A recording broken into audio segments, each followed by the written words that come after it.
Welcome to Astrologies in Astrology today with C.Wenner in Holland, in the Netherlands. Welcome. Yes, thank you. So happy to be here. And we do the legal stuff is first. I have only the right to publish the conversation with C.Wenner today, uncut and unedited, on freely accessible video platforms, no paywalls, and on my homepages. My guest, C.Wenner, has the right to shorten, edit, or add to the MP4 file, which I will send her via Swiss transfer as she wishes, and to publish it on her websites and on her YouTube channel and other video platforms according to her liking. Is that okay with you? That's perfectly fine. Okay. Now, before we start with your book, which will be done later in this discourse, start with your family. Where is your family from? Is there a story about your parents? Well, there's more of a story about me, but originally I'm from the United States, and as you know, there's a lot of different groups that all moved there during a period. And my father's family has a German branch, which is why my last name is Wenner, but also an English branch. And he was always proud to tell me that the Norths are descendants of Lord North, who was the advisor to King George III just before the Revolution. My mother's family, on the other hand, came from Sweden, and there was also a branch that came and lived for a while in Leiden here in the Netherlands before going to the United States. So I've got a lot of European backgrounds all laid in one. Oh, and a little bit of American Indian too. That's where the hair comes from. Okay. And where did your mother live before she met your father, and where did your father live? Well, she was third generation in America. So her grandfather had come with his family from Sweden, and she lived in New Jersey, and my father in Ohio. That's not closed doors. How did they meet? No, they were both musicians, and they met each other at a summer music camp in Tanglewood. That's the western part of Massachusetts, where the Boston Symphony Orchestra has their summer period. I also studied violin, and I spent some summers in Tanglewood as well. And where did they settle and you were born? Well, they married in 1959 and settled in Ohio, where Oh, my okay. father was doing his master's degree in music. Okay. And you were born in 1960? That's right. Okay. And then you went to high school as everybody, or was there something to tell before you finished high school? Well, we moved to the eastern coast of the United States. I grew up in Concord, Massachusetts, Oh, okay. and so that's where I did my high school, and then I moved to Boston, where I did my university And before leaving for China. I read in your book, in your description of your profile, that you studied at the University of Massachusetts. That is something else than Cambridge, Harvard University. Or is Oh it, yes, absolutely. okay, so there is. I didn't know that there is in Massachusetts. You have this famous campus of Cambridge, which is called Harvard, but the University of Massachusetts is someplace else. Is it far away from Cambridge? Well, there are two. The one in Amherst is the most well known. I went to the one in Boston itself, and Oh, okay. so that wasn't so far. And what did you study? I studied languages, English, but also foreign languages, and I went to China. I know not no, Okay. small steps. We come to your China experience soon. But in the college when you studied English and what other languages? Chinese, was it? Chinese. Chinese. Oh, two languages, English and Chinese. And in one, I think it was in a video. I'm not sure, but I saw or read that you were not conservative. Let's put it this way.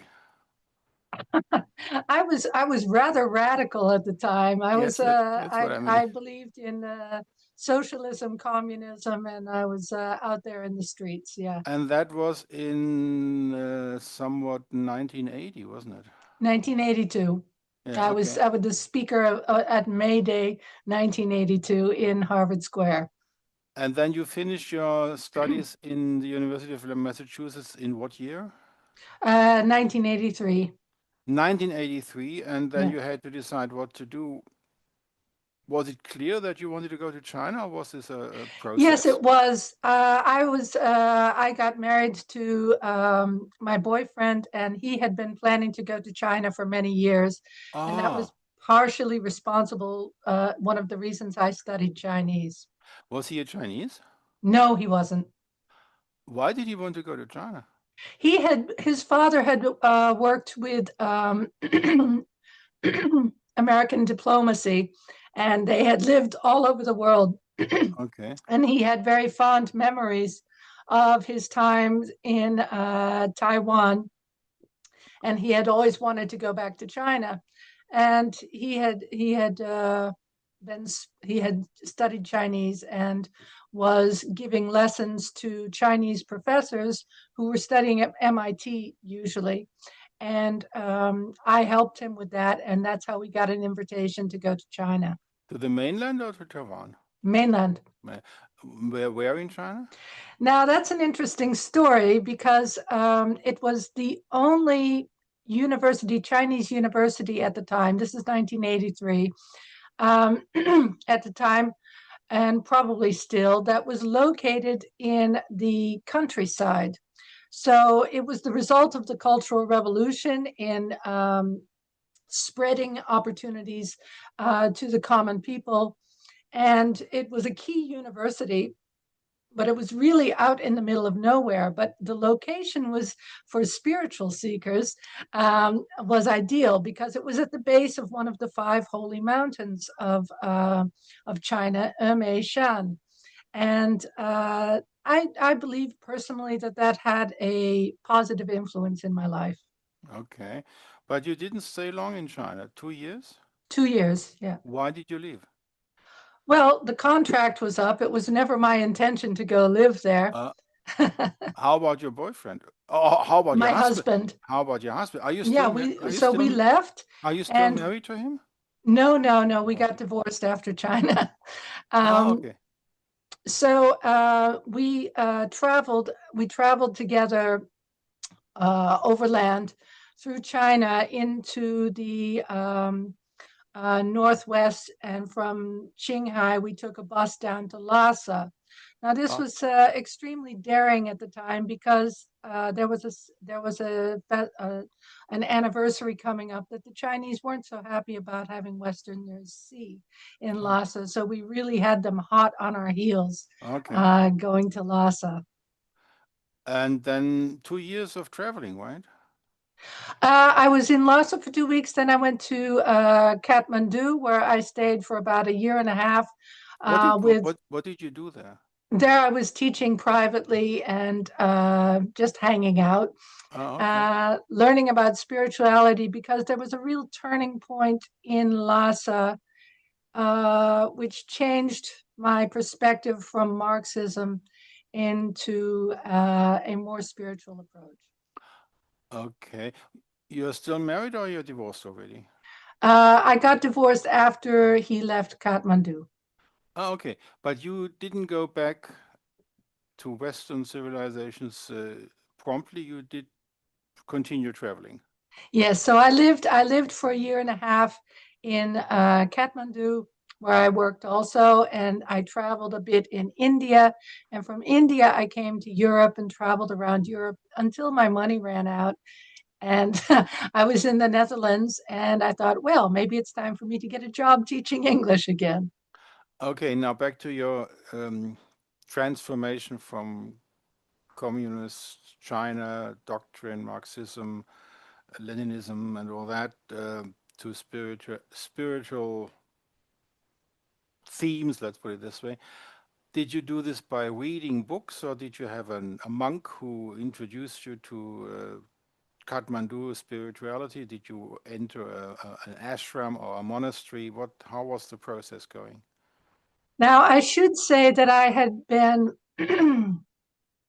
studying astrology from age 15. We come back to that. Yeah, but that was something I had sort of set aside in favor of Marxism.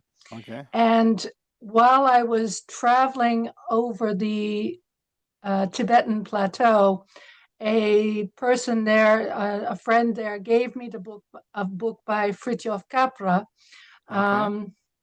not the Tao of Physics, the other one, I can't remember.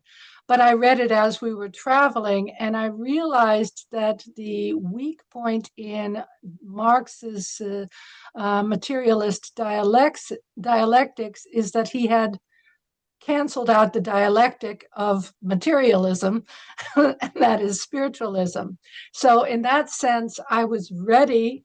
When I got to Lhasa, I was very, very open to experiences.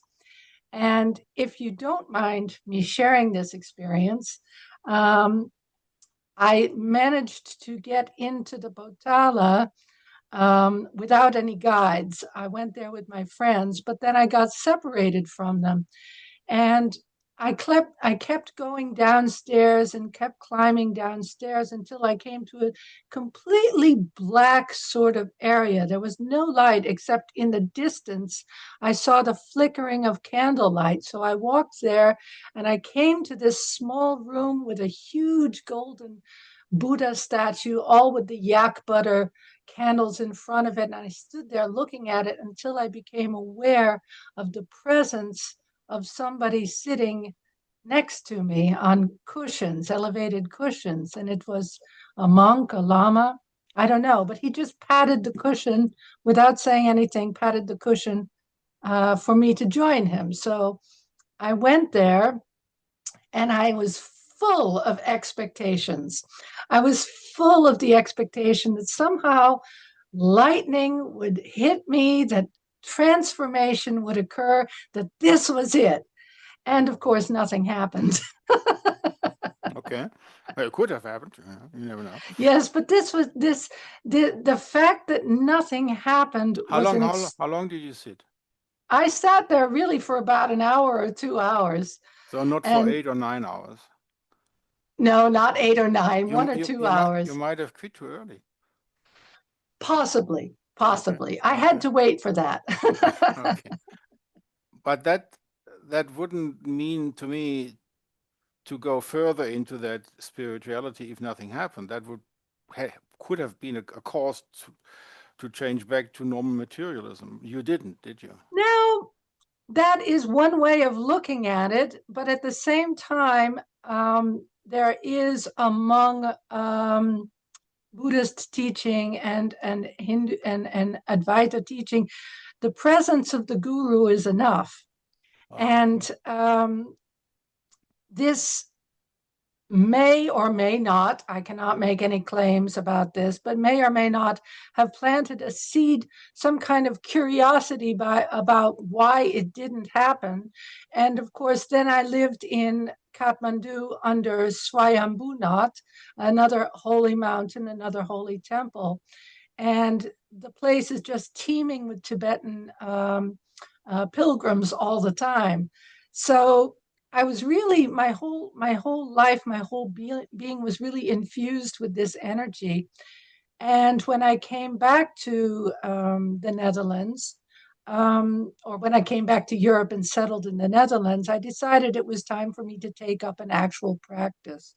And that's when I started with the Shambhala training van Chogyam Trungpa in Amsterdam. And that was lectures and seminars. No, that was a lot of meditating. That was What, sitting. sitting in Zen tradition, just being quiet, or something else? Yes, but it was a secular program that Trungpa developed. So it was merely the practice of bringing the attention back to the breath and not being distracted by thoughts. And That reminds me of my talk with Norbert Giesel, a German astrologer, who practiced this breath concentrating meditation technique since 40 years. So that's your practice till today? um, Not entirely. Okay, okay. So basically, you're saying in Holland you were trained in meditation techniques which were concentrating on breath. Did you ever practice this Stan Grof breathing technique? I don't know what that is, but I Okay, did follow the breathing technique of Juru Kabal okay, from the clarity process, the QLB, the quantum light breath. okay. Um, So somewhere in your biography from this first experience till today, the daily practice of meditation got sort of lost. Could you say that? no, it got caught up in the drama of life, Okay. and there is a certain need um, to deal with the how can I say that the body's automatic habits and the automatic feelings and things. And from a difficult, if you've been raised in any kind of difficult situation, there is at some point the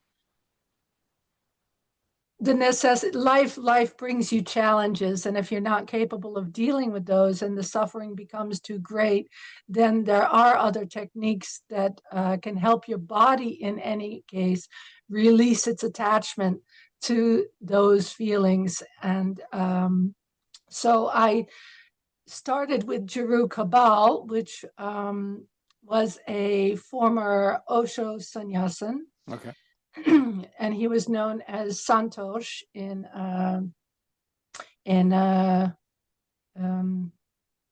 I can't remember the name of the Osho sanctuary retreat. No In problem. No in problem. any case, it was at that point that I became aware of the deep level of constant chattering and automatic programming from which we operate.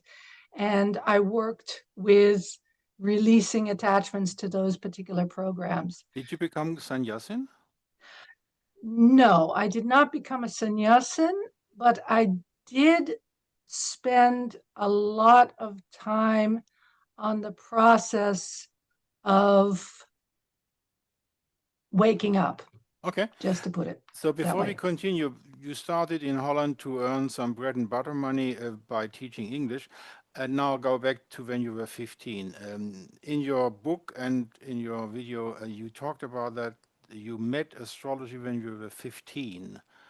Elaborate on that. And going Well, forward, it's what it's happened? one of those funny things. I think it was actually when I was about 9 or 10. I was at the house of one of my mother's sisters in New Jersey, and she had Linda Goodman's sun signs lying there Okay. on the table. Okay. And I opened it up. I was 10 years old, and I looked at Scorpio woman. I thought, oh, how is this possible? How could she know about all my internal things? So that So, really so stayed with me. you're sun sign Scorpio? Yeah. Ah, okay. Uh, are you open to reveal your ascendant? I'm open to showing you my whole horoscope if you'll let me show the screen. Well, we'll use that to demonstrate the structural astrology. We will use your Fine. horoscope. That might be a good idea. Okay, when you were 10, you had the first encounter with Right. astrology. How did the story unfold?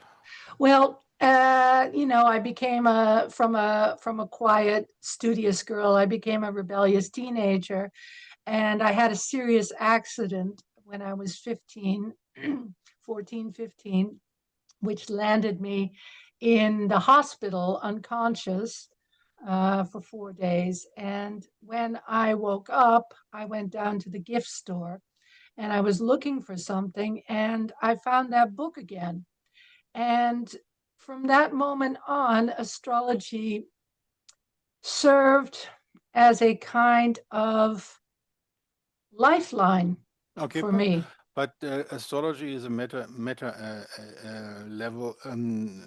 Which book which books came along in that process? Or did you meet So astrologers? Did you meet astrologers early on? no, this was 1975, 1976 Okay, in Concord, Massachusetts. okay, I had to go to the public library. I was listening to Koku von Stukrad. I had to go to the public library, yeah, dust off those books in the back corner okay. and finally learn how to construct a horoscope. And Do it you wasn't do, until do I moved to Boston that I came across the book by Isabel Hickey, which really started me learning more about modern astrology. okay? So one can say teenage years and growing up and then starting university, college. Would you consider yourself being trained by the books in psychological astrology? Would that be correct? Yes, but I think everybody has. I think it would be a I think it would be a misunderstanding for every astrologer who has lived, has been born since 1930, to say that there is no influence of the Theosophical Society, which had indirect influence on the psychological astrology of the day. So we're all coming from that, Okay. and I think people need to understand that that's part and parcel of what they believe astrology is about. Okay.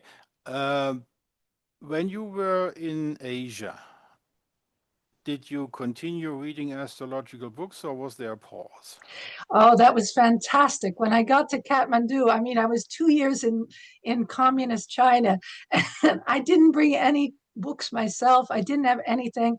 And then I come to Kathmandu and I walk into these bookstores, and they're just filled with astrology books. So this is also really funny. One of the first books I found there was Liz Green's Astrology of Fate. And this Okay. was really wonderful for me. And at that moment, I said to myself, this is the kind of astrologer I want to become. And that's Okay. had significance later on when I became the astrologer that she was like Liz Green. Does that mean that in Kathmandu there were only Western books and no Chinese or Tibetan astrology? Oh no, there was a big tourist industry going on. Ah, okay. And that's why there were English books on astrology Yes, and yeah. dominated by psychological Sure, astrology. that's one of Kathmandu is one of the big there, there's an excuse me, I keep having problems. I stopped the recording to. Okay, I'm curious. Does that mean that this tourist-oriented bookshop didn't offer you any English books about Chinese or Asian astrology? There was nothing there.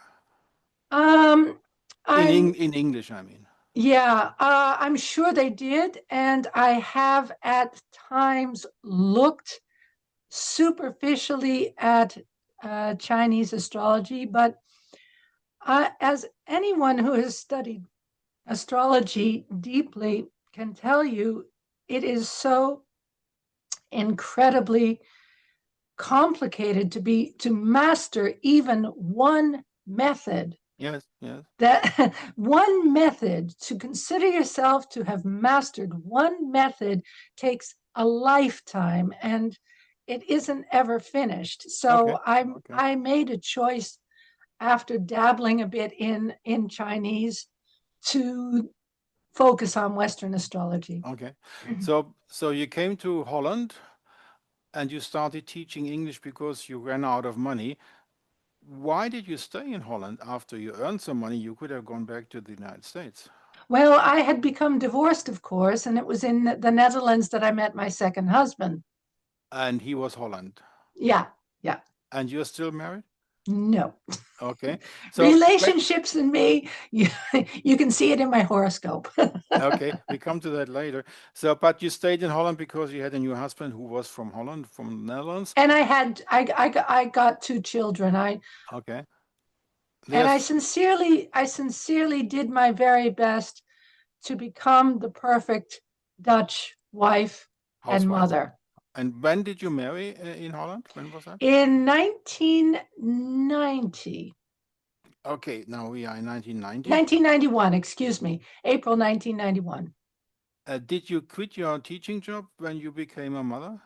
No, no. I was working at a private language institute, which meant that um, I was contracted out to all kinds of businesses around the Netherlands. So I have literally seen the inside of hundreds of businesses here, and I taught them business English. So you must have had a nanny. No, because I was able to. Um, it were I had my husband had his own job that he did at home. I had a grandmother who lived in the neighborhood, Ah, okay, okay. and we did have a sort of second grandma, grandpa who lived nearby.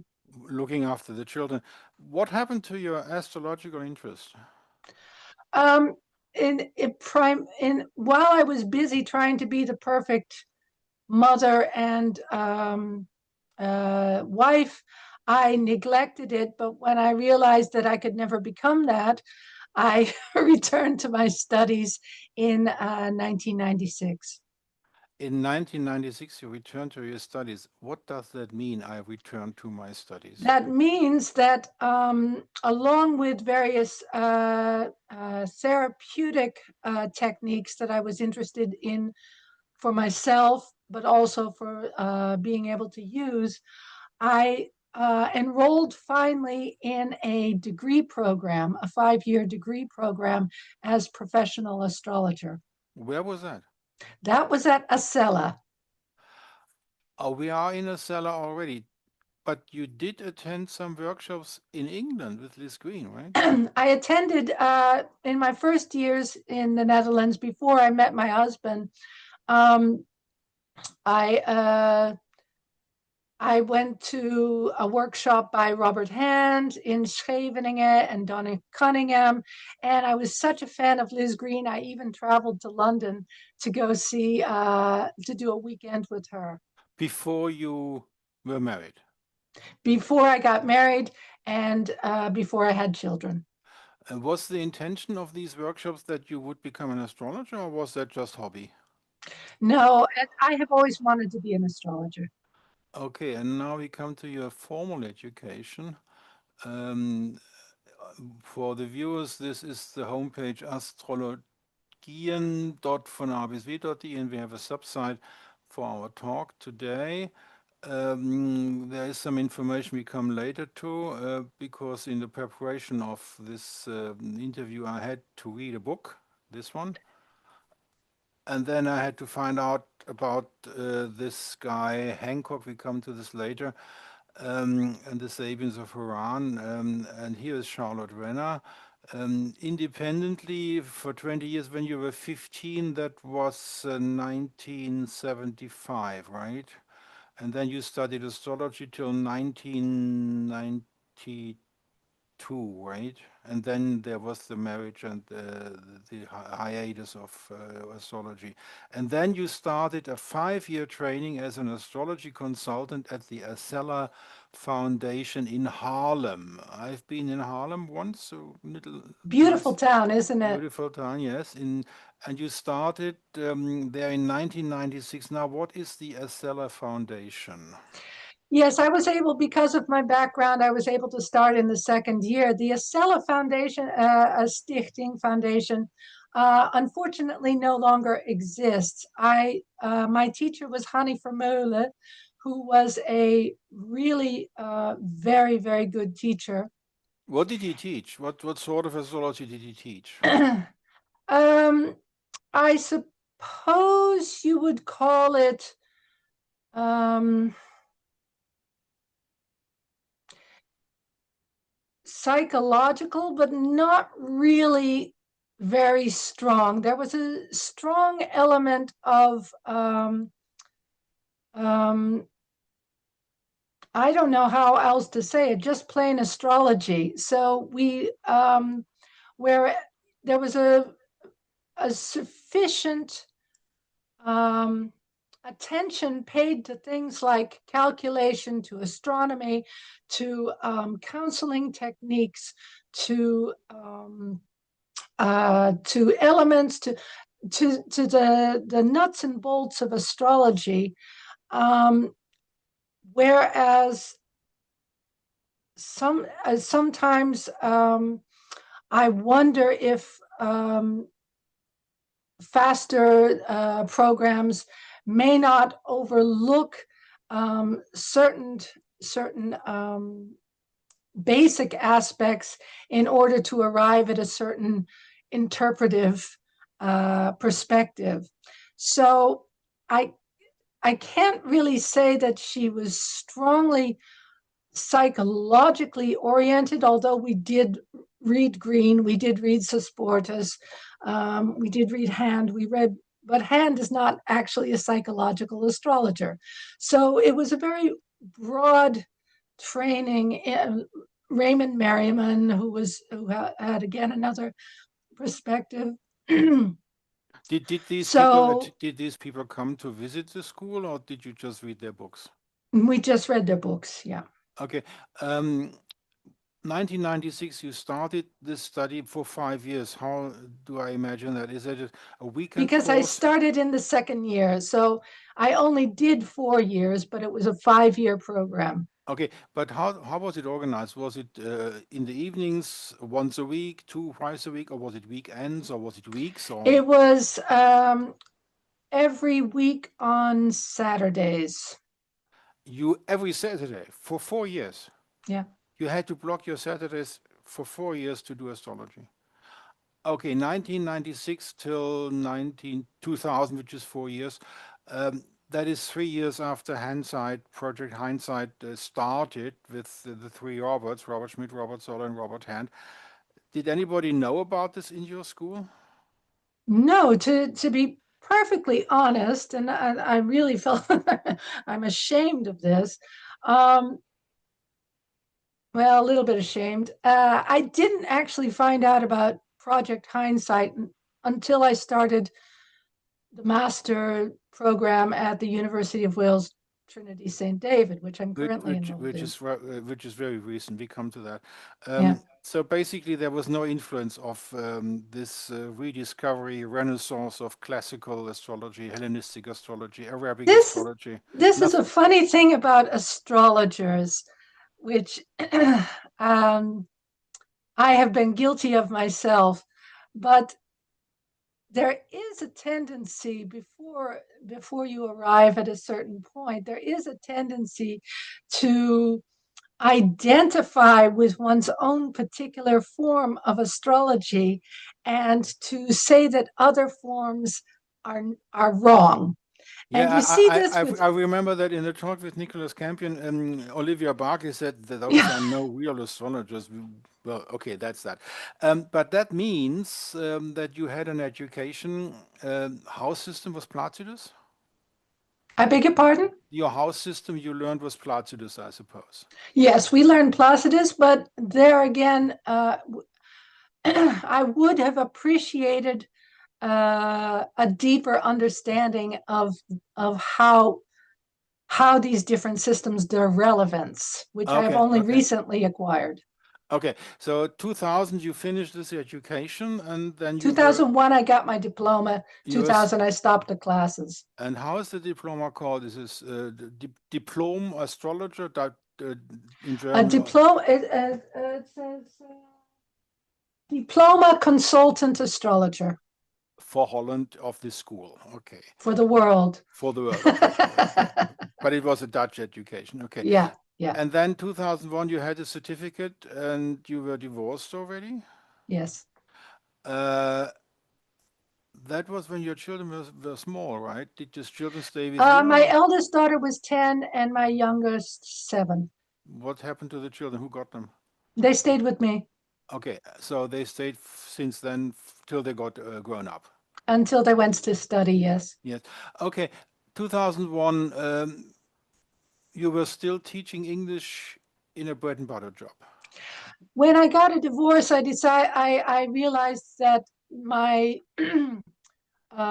freelance teaching was not what I wanted in terms of being with my children. So I decided to start working at a public high school. And the universe smiled upon me, as it so often does. And I received, without even looking for a job, I received a telephone call. Hey, we have a place for you across the street. Are you interested? And so that's where I started. And I've been in public education now for the past 24 years. Yes, and you're still there. Yes. So you have a bread and butter job, which makes it easier to practice astrology. I'm sorry, I didn't hear you. You have a bread and butter job in high school, so that makes it a little bit easier to practice astrology It for makes it clients. easier for me to pay my bills, but less easy to practice astrology. Okay, that's what I meant. Okay, now we come to the next step. How did you discover that there was something else? Yeah, so I mentioned already that I was very involved in the process of waking up. And in 2004, 2005, I would lock myself up at home when my children were with their father on vacation.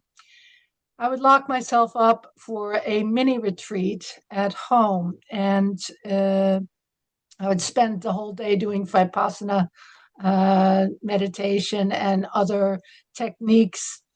And at a certain point, I had a significant, I'm only going to just say I had a significant breakthrough. Okay. And coincidentally, shortly thereafter, I think within a year, I came across, again by chance, an advertisement for the second Black Lights Conference in Amsterdam in the Amstel Church. Oh, okay. And I had never heard of the Black Lights, never heard of the Black Moon, never heard of George Bode. But I went, and How was it? it How completely transformed my view of astrology. That's the result, but how about the conference? The conference, it was You like, came there. It was a church, right? yes. And how many people were there? Oh, it was huge. It was full. The church was really full. So this was really the high point. George Bode had been publishing his books since 1980. Oh, now I'm going to have to just take a look. Again? Okay. So we restarted the recording. So what about this conference? Yeah, so year 2000 was really the high point of interest in the Netherlands for structural astrology, for the Black luminaries. And George Bode had been publishing these books on structural astrology since the early 1980s. His first book came out shortly after Jean Carteret passed, with whom he had collaborated. And he had been working with a group of astrologers called the Werkgroep Zwarte Lichte Astrologen. So the Committee for Black Light Astrology. And these, I believe there were 4 or 5 core members, and they would give small trainings and things like that. So gradually people here in the Netherlands became acquainted with this whole new these whole new factors in astrology, the Black Moon and the Black Sun, and the whole structural astrology approach. And in 2000, no, what am I, in 2005, there was the first Blacklight conference, and the one I attended was the second. That was in 2006. And how many people were in the church? 300? I couldn't tell you offhand. I just remember that the church itself was full. All of the benches were full. Was it a large church or a small one? The Amstel Church in Amsterdam is a rather large church, yes. So we could talk about 300 and more. No, I don't know if I would go that far. I'd say 200? Anywhere between 150 and 200. Okay, so that is quite a number of seminar attendants. How was the reaction of the people being there after the conference was given? Were they interested? Was there a lively discussion, or were they sort of, what is this? I don't want this. How was the reaction? No, there was a very lively discussion. Okay. These factors open up an area which I believe most astrologers um, would like to find. So basically, before we go into structural astrology and especially in structural noetic astrology, Yes, let's go to the black moon and the black sun. If I understand this right, in this system, we come to the system in total later. The black sun is today in this year, it's on 12 Cancer, and it moves 1 degree a year, right? it's already in 13 degrees. 13 degrees Cancer, and I was born in 1949, and I have to calculate back. That would mean when I was born, it was at the end of Aries, right? No, Doesn't work the that way. black sun moves about 1 degree every 100 years. Oh, every 100 years. Yeah. So I was on the 12th Cancer as well. Ah, Everybody in the 20th century has the black sun at the 12, oh, 12 degrees. that was my first misunderstanding. Okay, so I am a 12 to 13 degree Cancer. Everybody is. Everybody is the black sun, and the black moon is something older in knowledge of most people. It's some people call the black moon Lilith, some people don't. That is my next question before we go further into the system and how it was created. Um, Looking at the black moon, there is a Lilith tradition which goes back to Mesopotamia, and there is a black moon tradition which is recent.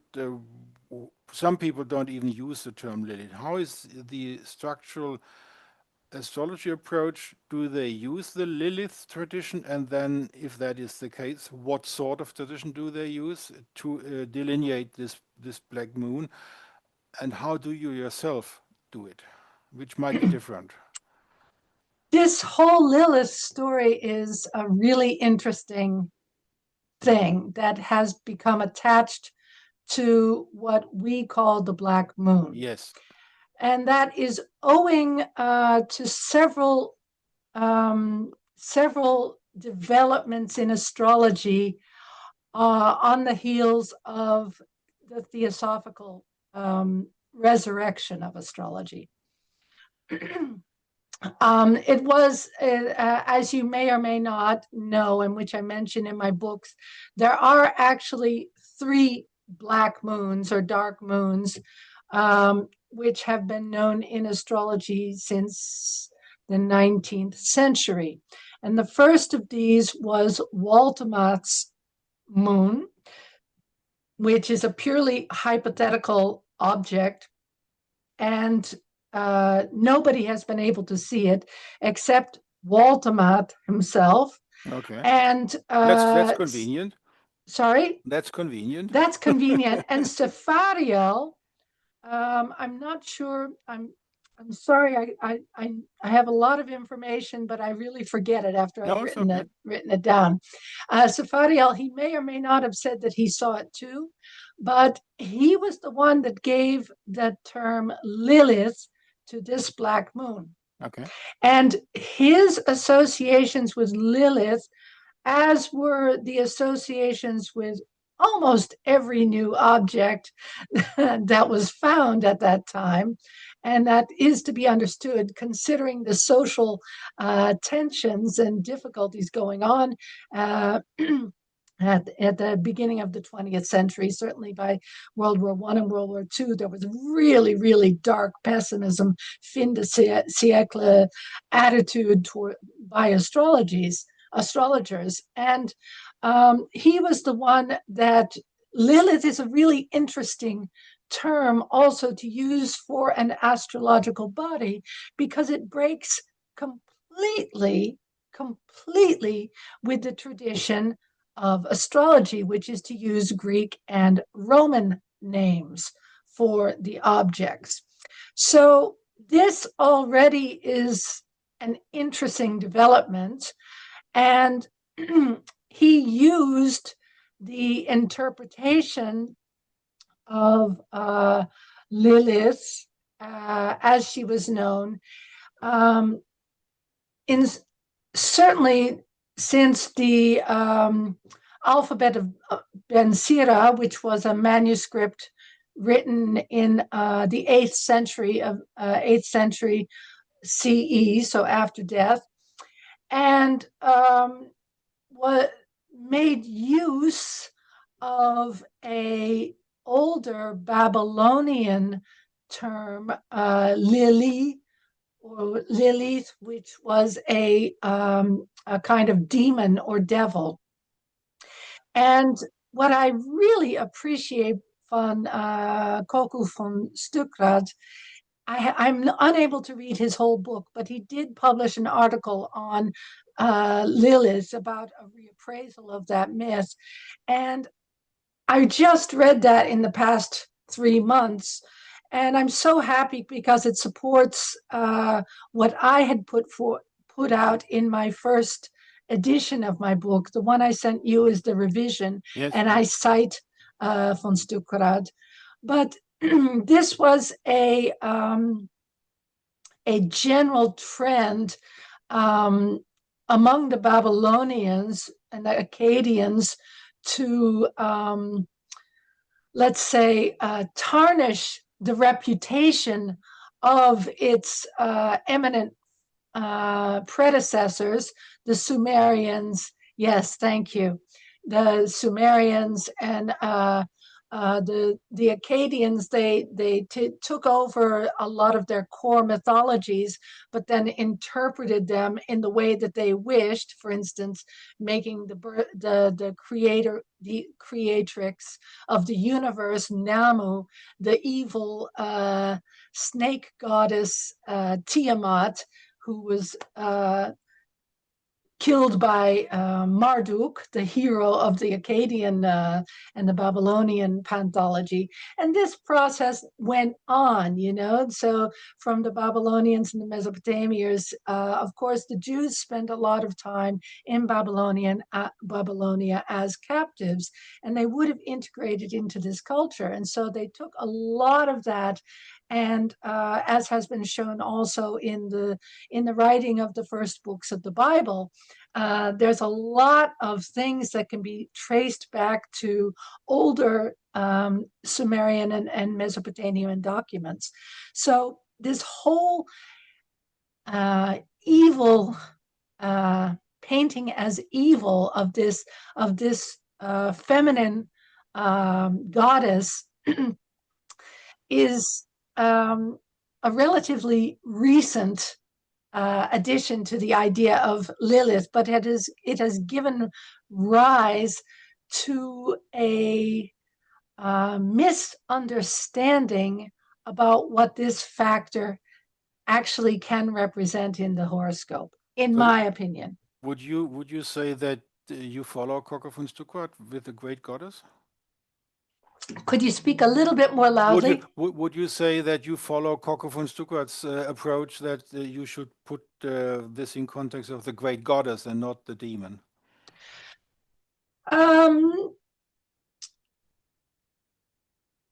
Only partially. A myth is not an astrological factor, and this is a second effect of the introduction of theosophy in the astrological resurrection.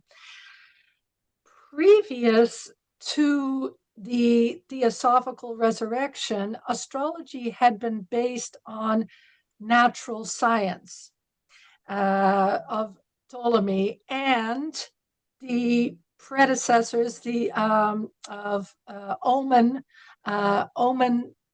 horoscopy from Babylonia and Chaldeans, and also to some degree the Egyptians. So myths were not used to define the characteristics of the planet's influence. Those were based more on the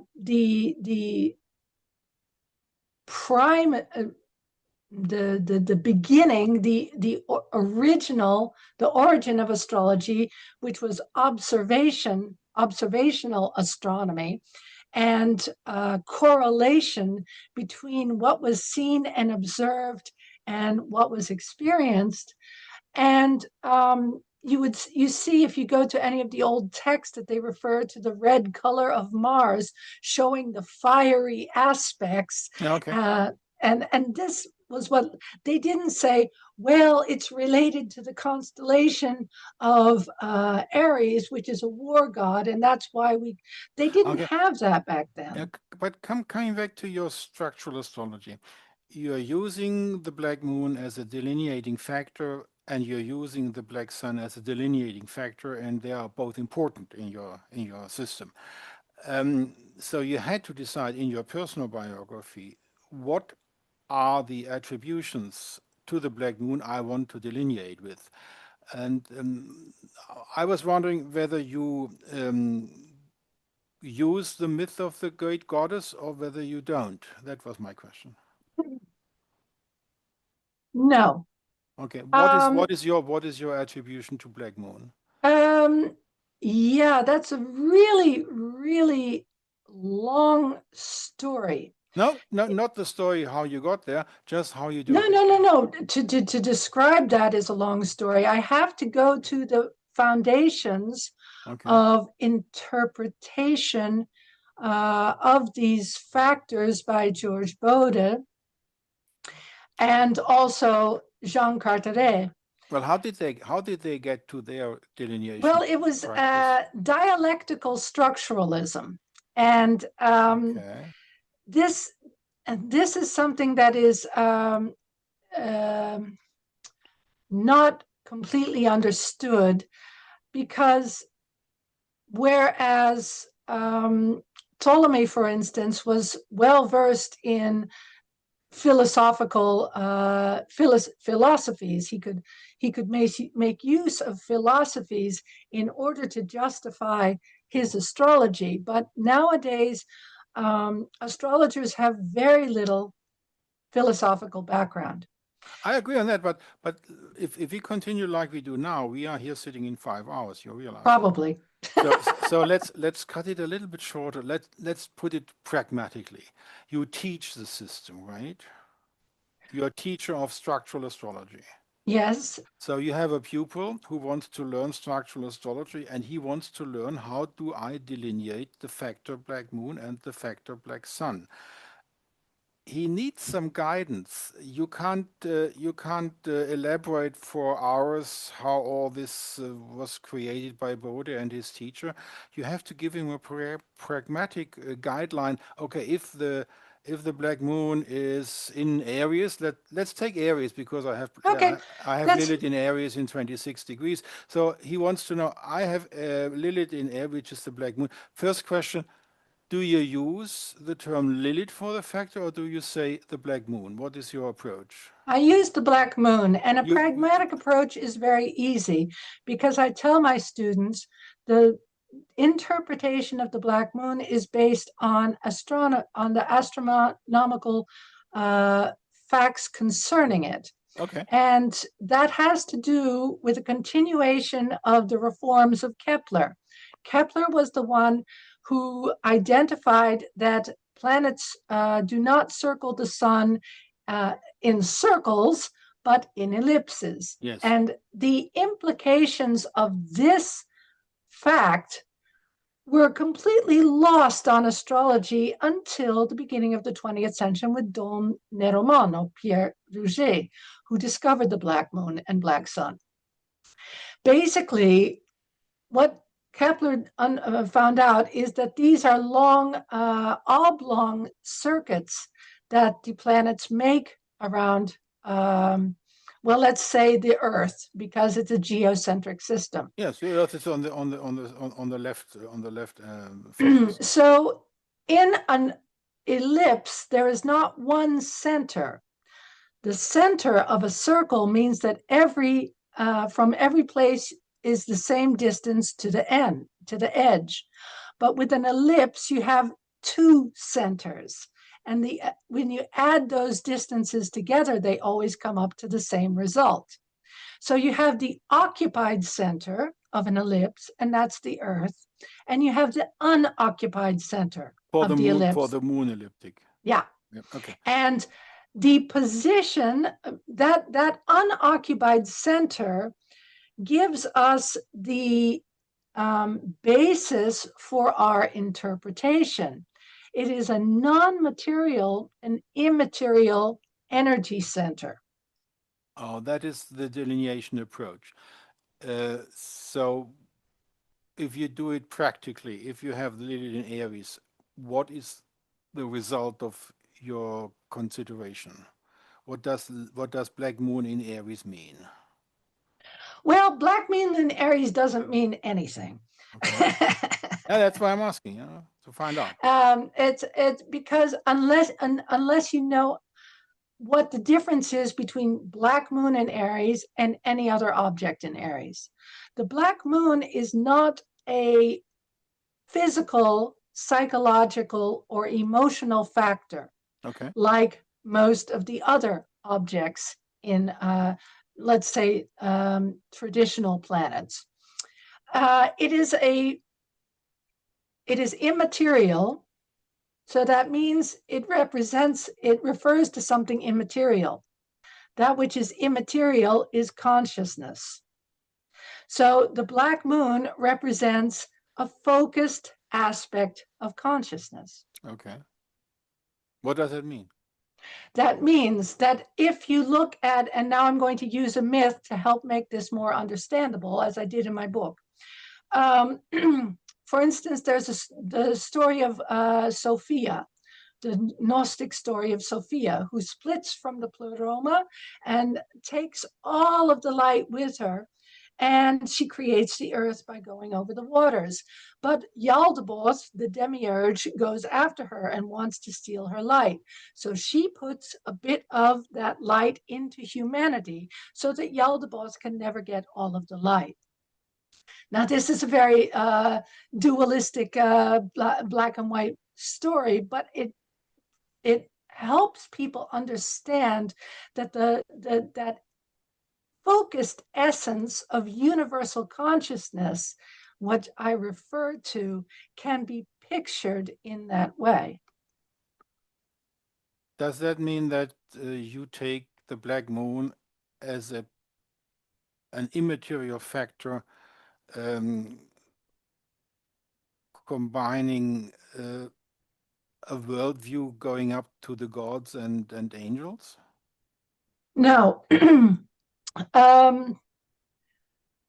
I take personally, the Black Moon cannot be understood as a single factor. It is part of a process. It is the alpha and the omega of a process. Okay. I'm not sure I understand that. Okay, so at the other side, many people also know that there is an opposite factor of the Black Moon, and that's called Priapus. Yes, that's so whereas the Black Moon is located on the orbit of the moon that is furthest from the Earth, near that empty center, Priapus is on the path of the moon, which is closest to the Earth. Yeah. So that means the Black Moon is the least moon, and the Priapus is the most moon. It's like supermoon. Do you delineate Priapus as well? Oh, absolutely. So you delineate both factors, the most immaterial and the most material. It's more of a sense of the most unique aspect of the most abstract or non-earthly bound aspect of consciousness. Okay. And the most earth-bound aspect of consciousness. What does that mean for the concrete situation with the client when you have the horoscope and you have the Black Moon and the presuppositions. How do you how do you tell the client what that means for him? Yeah. The nice thing about this aspect of universal consciousness that is unconditioned by and doesn't really care about earthly expectations or conditioning or social norms or what's expected. It's a pure aspect of consciousness. And the nice thing about this is that when a child unknowingly expresses this aspect of knowing, this aspect of universal knowing. It's not really knowledge, it's knowing. It's weten. I don't know what it is in German, but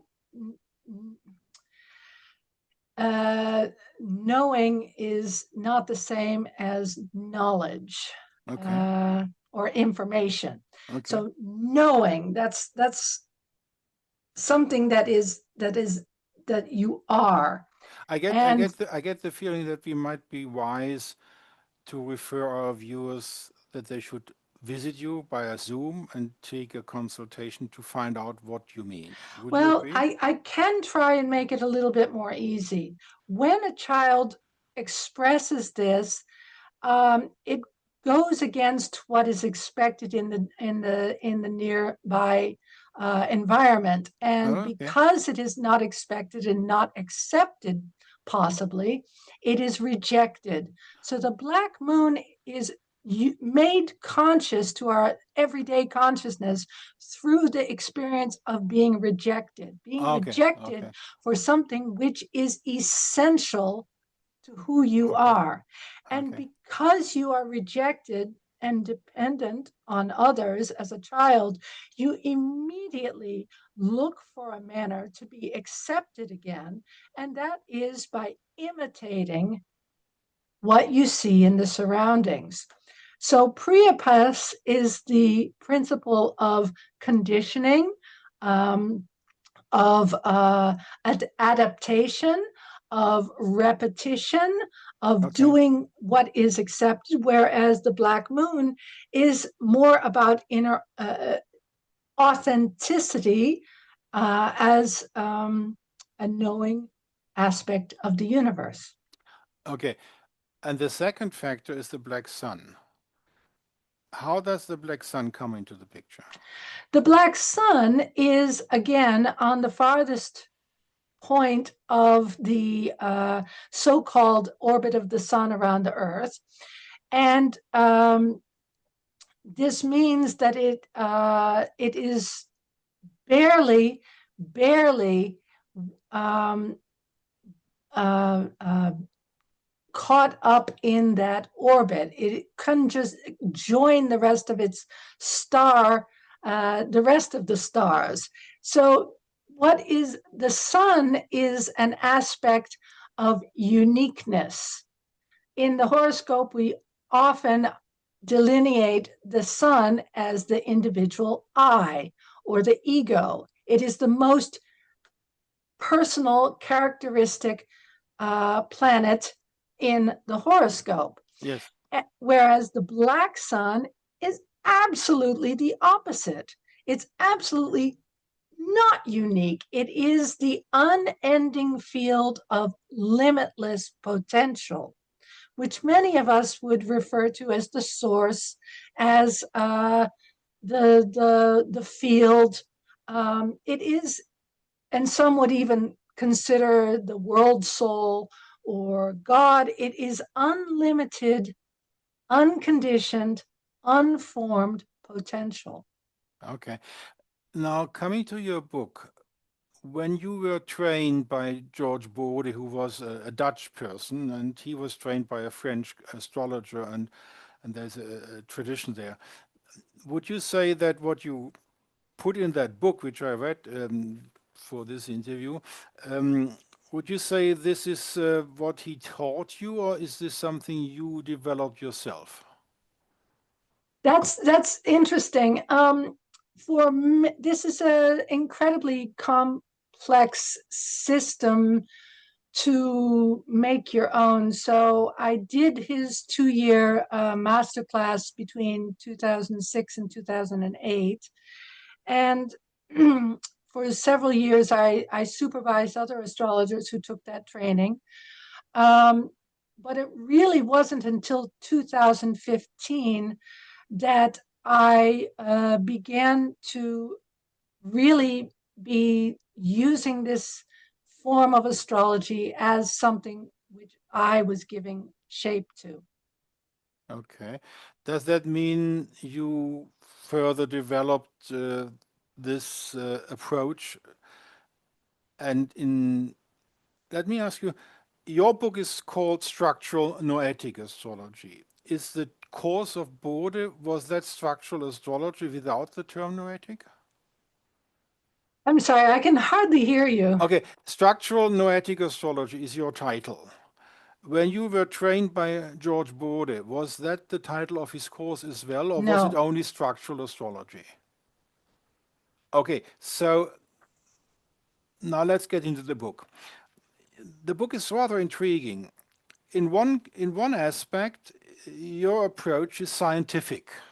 When you talk about consciousness and modern research in consciousness and quantum physics and all that, that's rather scientific. And then in the first 100 pages, especially referring to page 71, you change that approach, and I show the viewers what I mean. In this book, there is a lot of information on historical development in modern research, on modern consciousness research and quantum physics and all that. And then you have one book which you use for explaining certain historical aspects and especially the Sabians of Harran. Yeah, Now, I now yeah. this guy, this Graham Hancock, this book, let's put it mildly, is controversial, and it's in comparison to your approach to the research of consciousness of nowadays and quantum physics, where there is some consensus available. This book has no consensus in the scientific communities. Would you agree on that? It's controversial. So what's your question? Why did you change your approach using references which are accepted in the communities of science and then take this Graham Hancock? I don't know what he is from. Do you know what he is from profession? What his background is? Graham Hancock, yeah. What is his everyday life profession? What does he do? Is he He's a a journalist.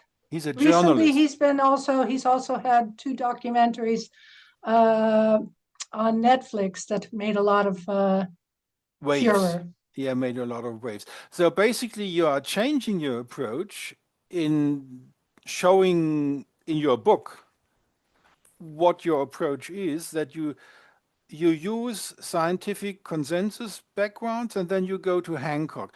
Why did you do that? You didn't have to do I'm that. glad you asked that. This book I actually started to write in 2018, and took me some. There were some disturbances in my personal life, health problems. But when I was writing it in 2021, 2022, 2023, I was unable to get a lot of access to reputable academic sources, or at least I didn't have any idea of how to do so. At the same time, I was coming across these different pieces of information from non-scientifically approved sources, which I found intriguing. And I hope in my book that I have presented them as something which I consider intriguing, but not necessarily true, that they offer interesting considerations. And I felt that I could do so because I'm writing as an astrologer. Okay. And I have a lot more liberty in that sense because so many academics will not take an astrologer seriously anyway.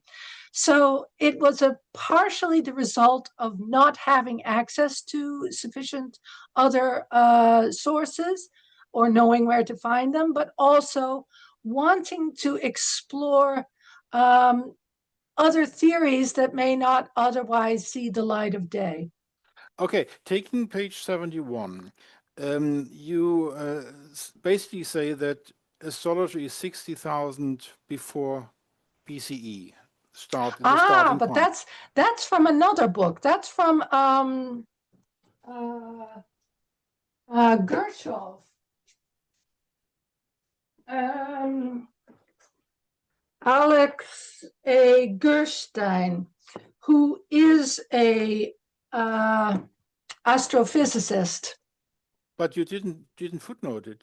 There is no indication that you used another book there. I thought you used only Hancock. Okay, Oh, so no. okay, but basically, let's put it this way: is that your personal? Do you think that is true that astrology started 60,000 BCE?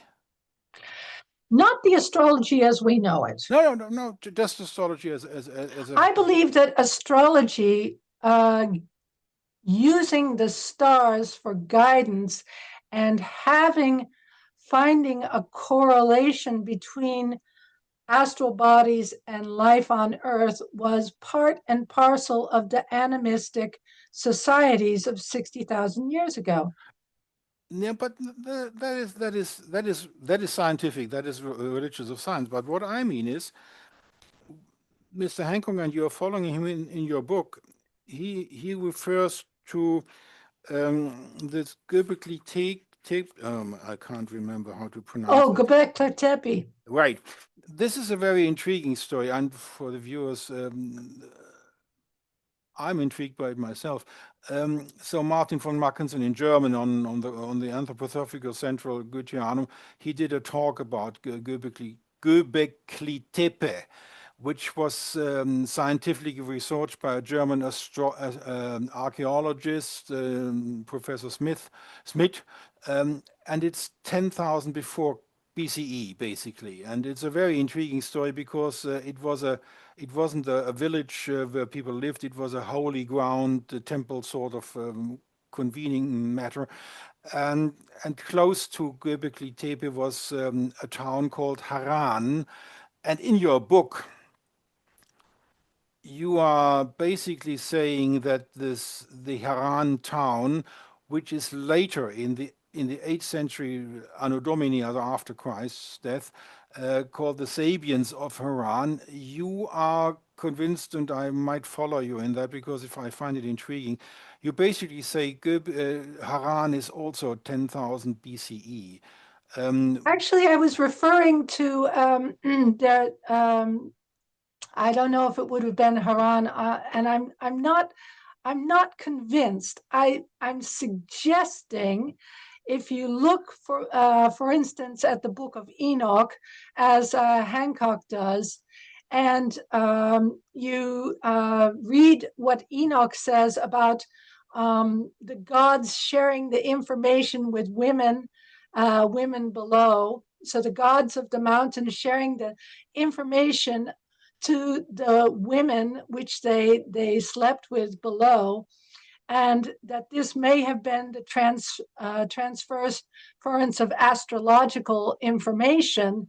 That I because those towns are so because Göbekli Tepe and Haran are nearby, and from below, from Haran, you can look up and you can see Göbekli Tepe. And in the Book of Enoch, they talk about the gods going down to the women of earth. Yeah, I just found it a very interesting bunch of coincidences, and I thought I'll just throw it out there. So it's not your not your worldview, your personal worldview today, that you think that's what's factual true, but I would never argue with anybody about this, no. okay. Now, coming to noetic, considering the fact that your teacher didn't use the word noetic, you did. Why? Because I wanted to emphasize what I consider to be a lost use of astrology. And I think I talked about that in my book when I talk about the drawing the horoscope is like making a mandala. I believe that astrology um, can be used as a tool for self-realization. Okay. And it's that aspect, uh, the ability for astrology to working with astrology to serve as a vehicle towards self-actualization or enlightenment or whatever you want to call it. I believe that that's something that may have been present in the animistic relational correlational reverence and communion with the stars when they lived in a universe in which was alive and which was lost progressively in the use of astrology as a way to profit in some way. Okay. So, to ward off death, for instance, if you look at the oldest Babylonian omen horoscopes, you know, it's all about death and how to avoid death and Yeah, how the okay. king can avoid death. Now, this borders to the question, what's your personal belief system? What's your philosophical, spiritual belief system? Um, it, it it seems to be the case that you are not referring to Neoplatonism and their noetic approach to astrology. Okay, that's all I wanted to know to see how you correlate to this tradition. Now, let's get to the system. The structural astrology taught by Bode and taught by yourself, they add two planets, Persephone and Vulcanus, right? And then you have 12 planets, and then you have a new system where the rulership is defined completely new. And in your system with 12 planets, each factor, each planet has two signs to rule, right? And that means you have your own system of dignities, right? You need that. Yes. So let's see. Um, it's not, just to return to what you said about a completely new system. Actually, it's not. The rulership system of structural astrology is actually a continuation of first principles. The traditional domicile lords, they each planet had two signs. So there was a diurnal and nocturnal sign associated with each planet. And this dualism, this dual aspect of a planet um, has been lost in modern astrology. And people, in my opinion, it we have sort of been adding planets at the behest of the astronomers who are doing a completely different job than astrologers are. Astronomers are just locating and exploring the physicality of uh, astral objects, whereas astrologers are discussing the meaning and the relationships of the relationship between these objects and individual events, individual countries, individual people, the beginning. So the relationship between heaven and earth, let's say. And so the astronomers find all these objects And astrologers, not understanding the structure, the fundamental structure of traditional astrology, just add them on. And so you get a situation that Stephen Arroyo wrote of in his last book, where you have an astrologer who sort of has the attitude, if it moves, interpret it. So this is also one of the difficulties, I think, that Alfred Witt's school and the Hamburg school Yes. had with all of those hypothetical planets. I'm not well versed enough in his work to discuss why he thought so many were necessary. But Well, again, stick to your right, approach. again, it You goes had the same problem. You needed two more. exactly. And this was something at the time of Pluto's discovery. This was expected by just about every astrologer. Dane Rudhyar talks about them here in the Netherlands. You have Tierens, you have Ram. Everybody expects that there are going to be more planets discovered. Oh, you mean The you're saying till today, many astrologers expect Persephone and Vulcanus to be discovered. No, I'm not saying that many are. I'm saying at the time when When Pluto structural was astrology was conceived of, this was generally accepted as something that would happen. okay, so we are talking about the 30s of 1930s, and now we are 2025. What is the today's approach of the people in the tradition of George Bode and the French tradition? If I Do could just return to the domicile rulership before I yeah, go on okay, to that. okay, okay, So the what structural astrology does is just continue that aspect of diurnal, nocturnal, okay, or primary, secondary, uh, the binary aspect of astrology, which is fundamental.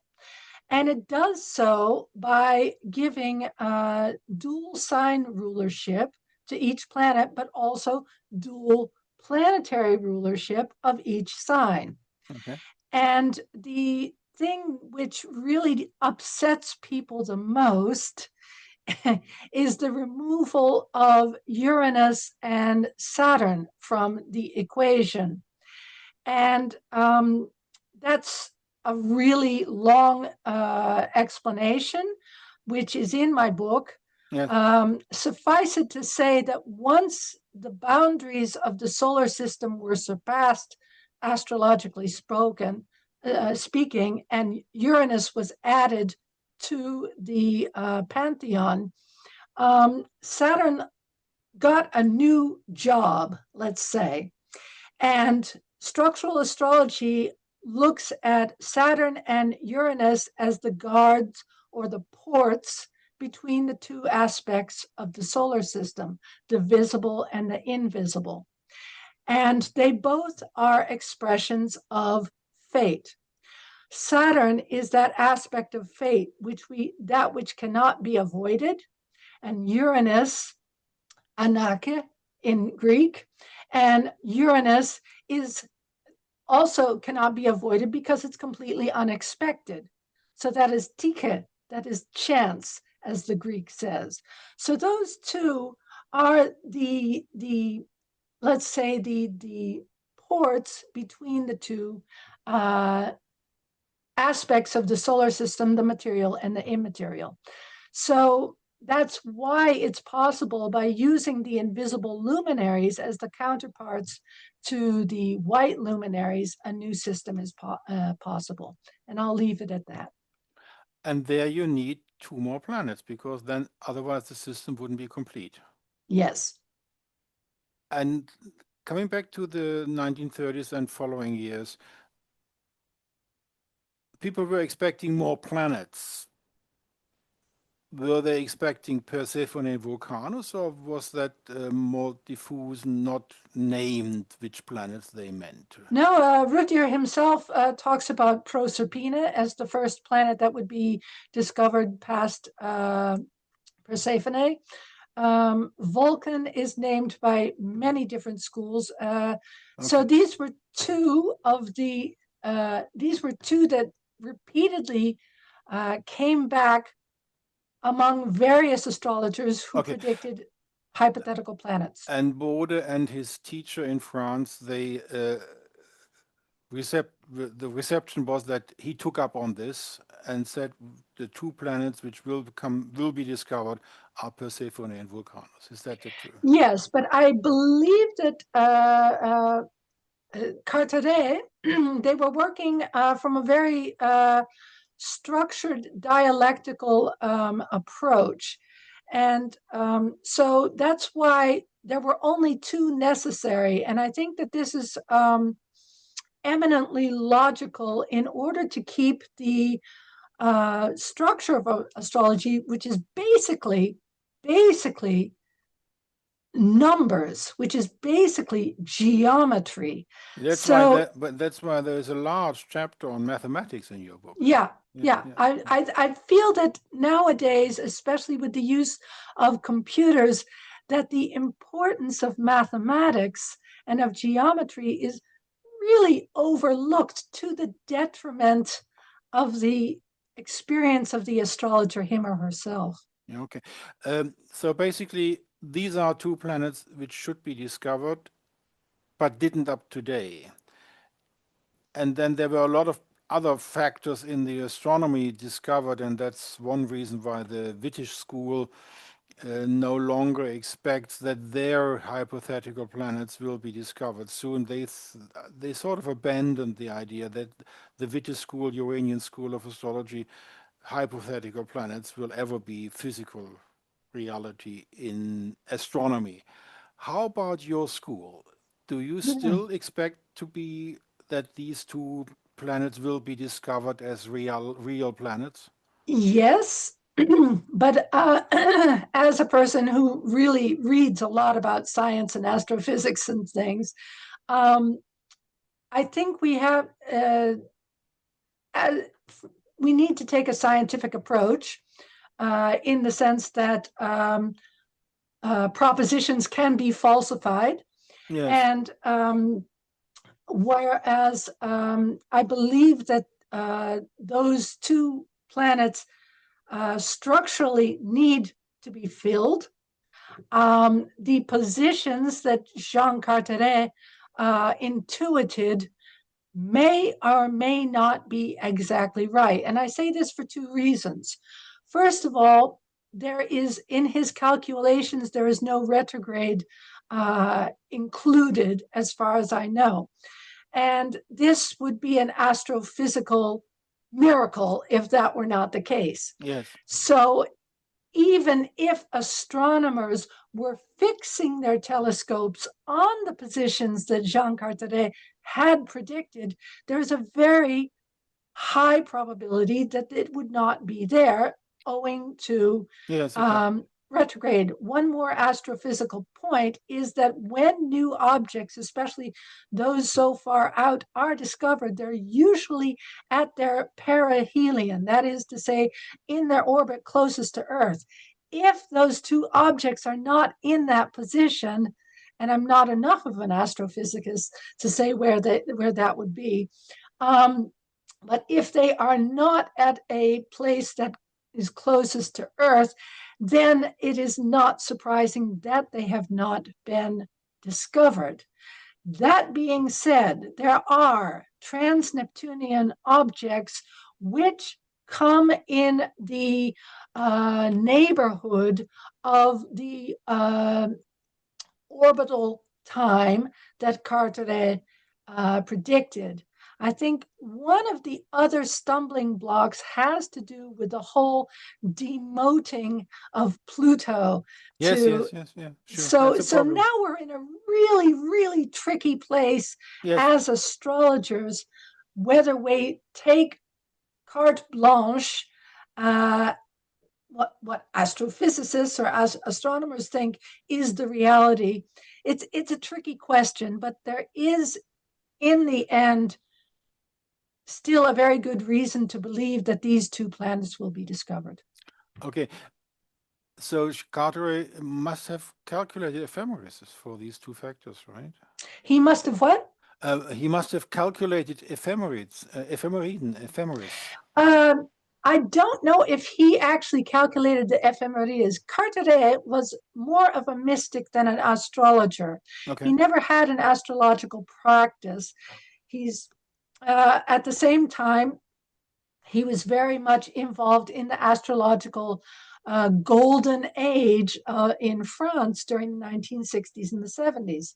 So he teamed up with a philosopher, Raymond Albelio, who was fundamental in his thinking. And this is what provided him, plus the overall philosophical melee in France in the 20th century, gave him the ability to, with his mystical approach, to posit where these planets would be in particular horoscopes. Okay. From that, Georges Bode, who was much more of an organizer, of a structuralizer, of someone who puts things into a coherent, internally coherent system, he actually published the first ephemerises of these two objects. Okay.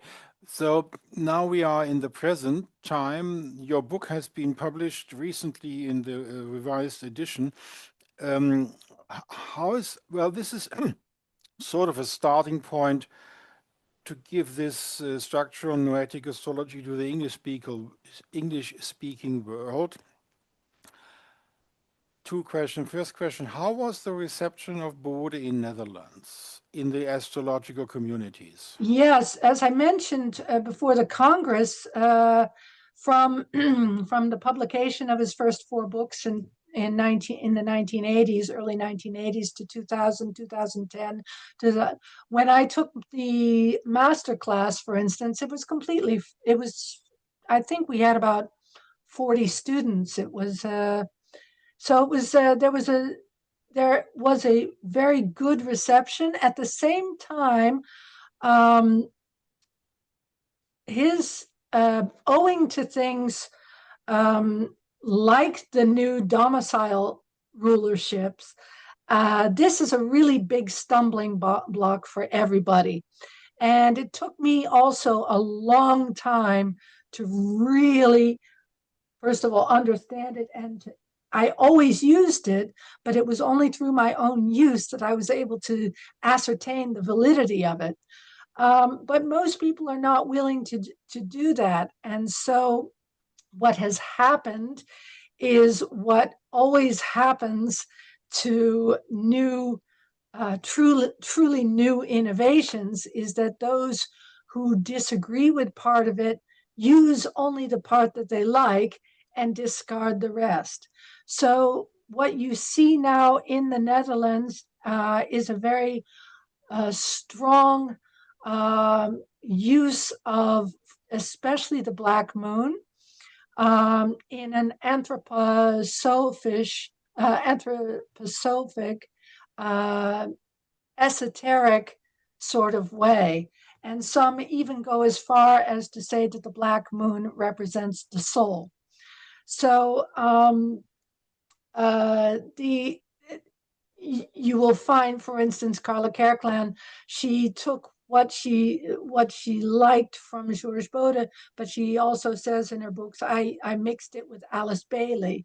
Now, if there are two systems which are by definition rather the antithesis of each other, Okay. it's structural astrology and esoteric astrology.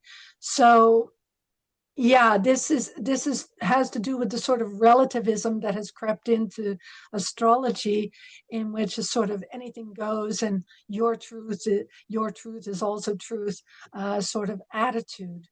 Um, Is your structural astrology, has it an organization? Yes, I was one of the people that helped set that up. We have our own association, the Vereniging Zwarte Lichte Astrologie, the Association for Black Luminary Astrology, and I'm still an advisor on the administrative board. And there is an English website for it, and that is your homepage. This is my own page. Yeah. This Did is I? your own, and you are giving live sessions, learning sessions. This is Yes, these okay. life sessions are really for my consultations, so one-on-one sessions. Learning sessions are when I am teaching. Okay.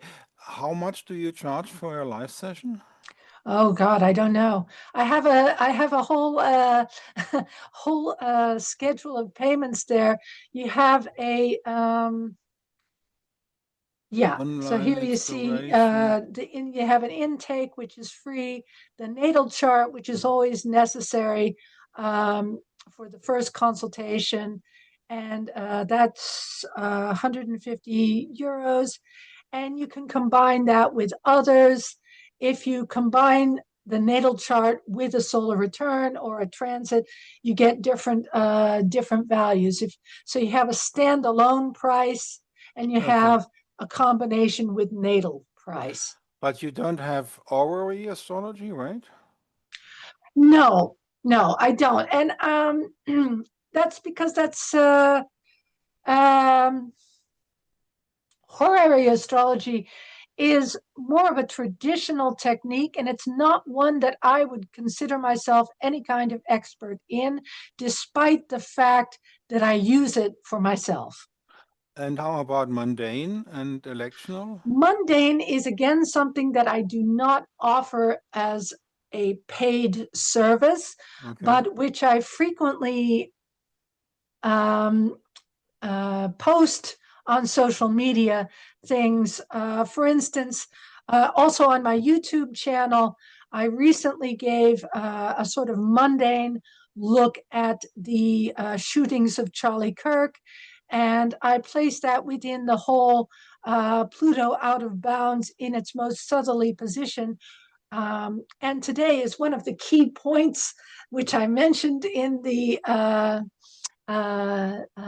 presentation. Today, of course, the sun is square Pluto in its out of bound, southerly out of bound movement. And I found that rather interesting to note that our appointment was on this day. But I talked about the Charlie Kirk shooting and also two other events in the same geographical location. From a mundane perspective. Okay. So I do that quite frequently, although I would not call myself a mundane astrologer per se.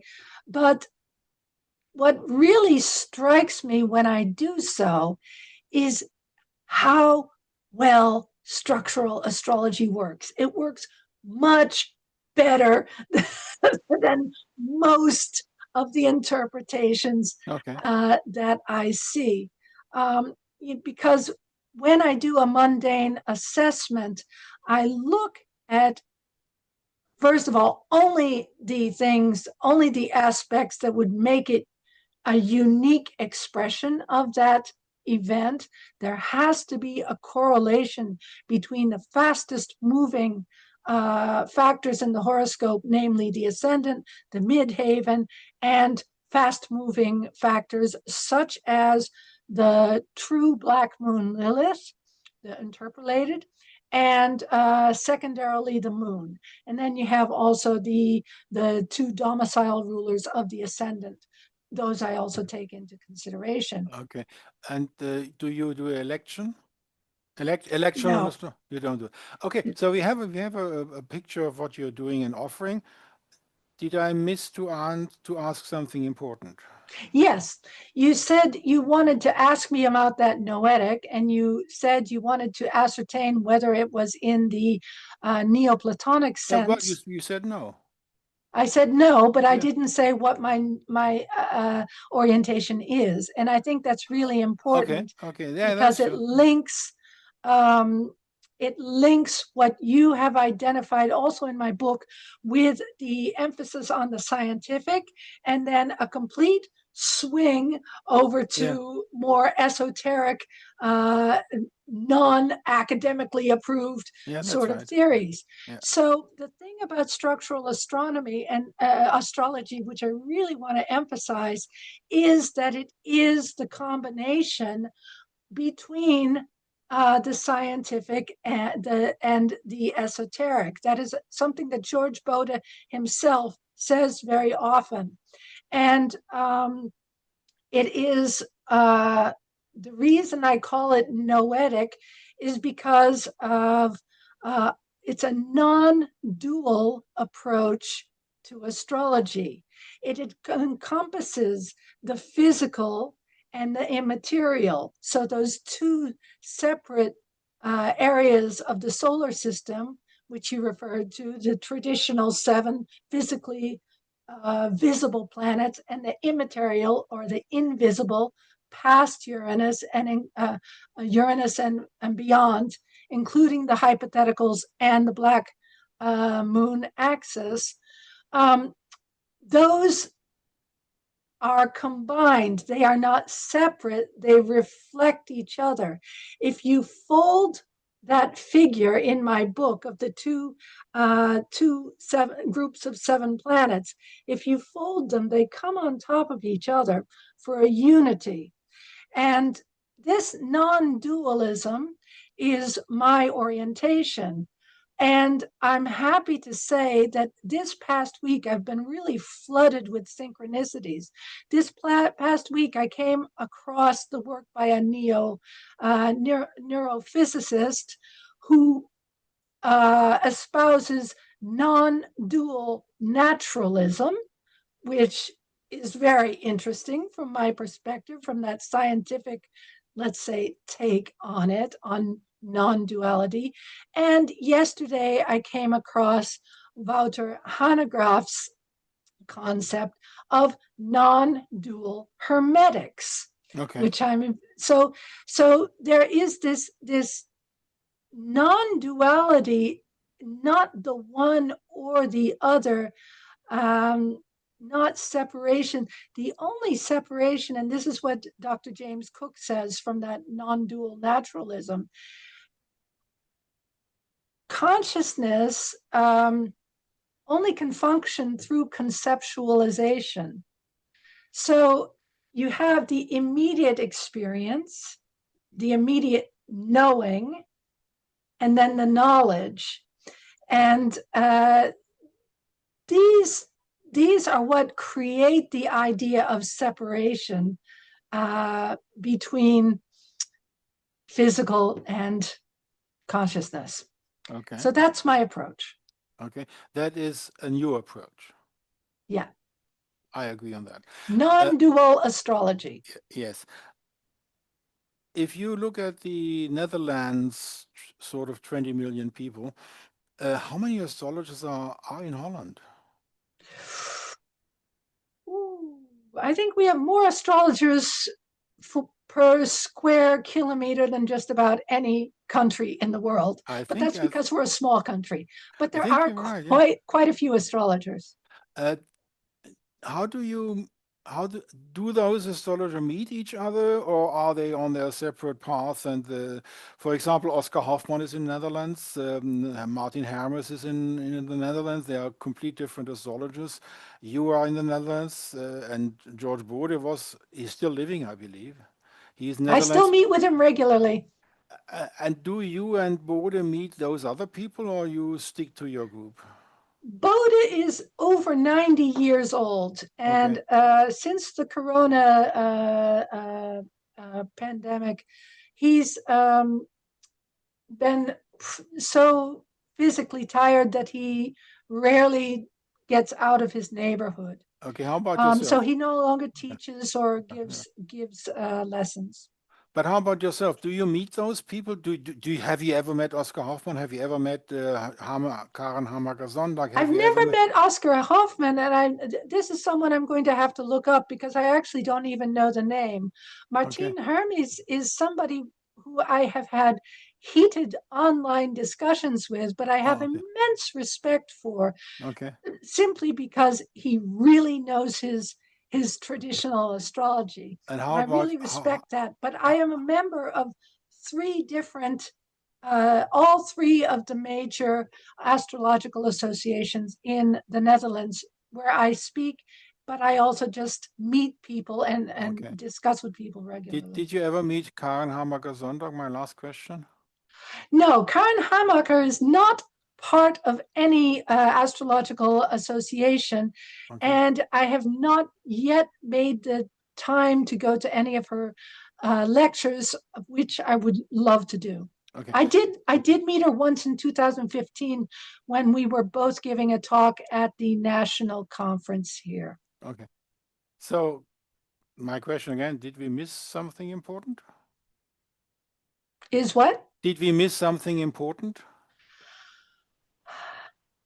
No, I think you really covered everything. We covered it. Okay, so for the viewers, thanks to Charlotte Wenner to take her time to be with us, and my thanks personally that you took the time to present structural noetic astrology, whereas the word noetic is something in a new meaning, not the old meaning.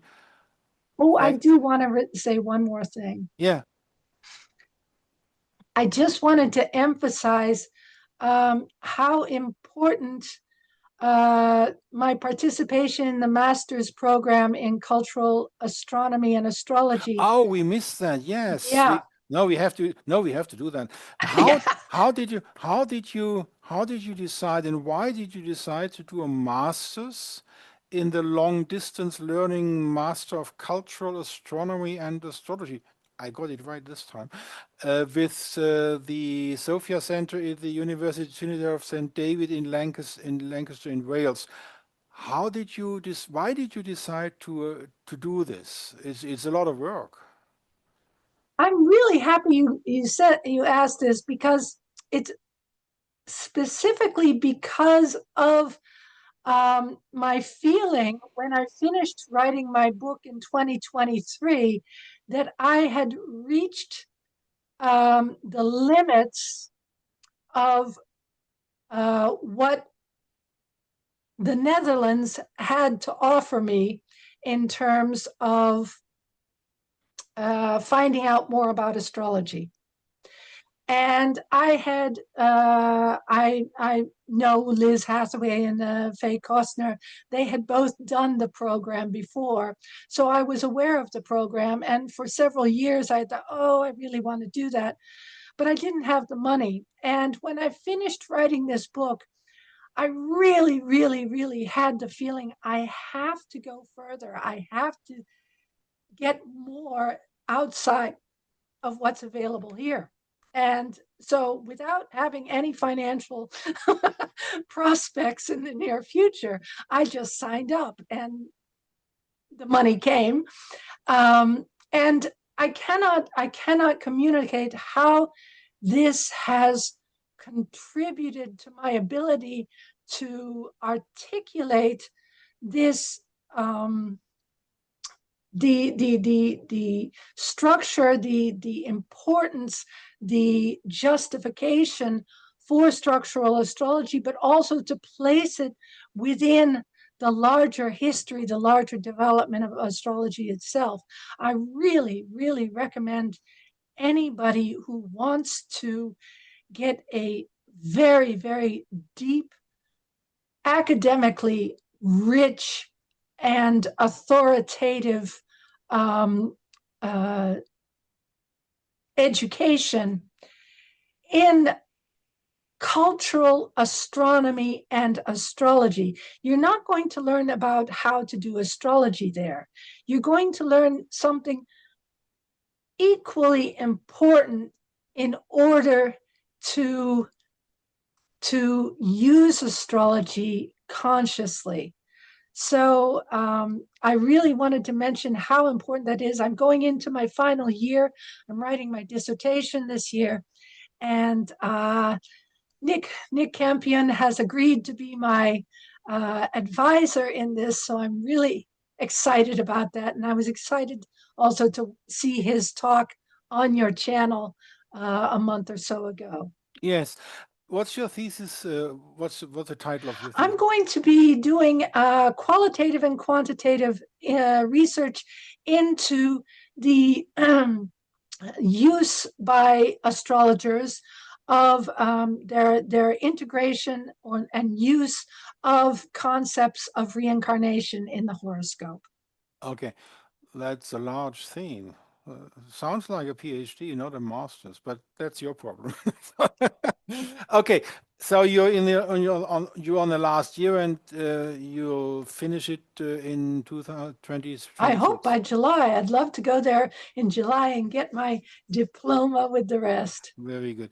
So now we finish this very nice talk, and thanks again. And I stop the recording. Und danke fürs Vorbeischauen und auf bald.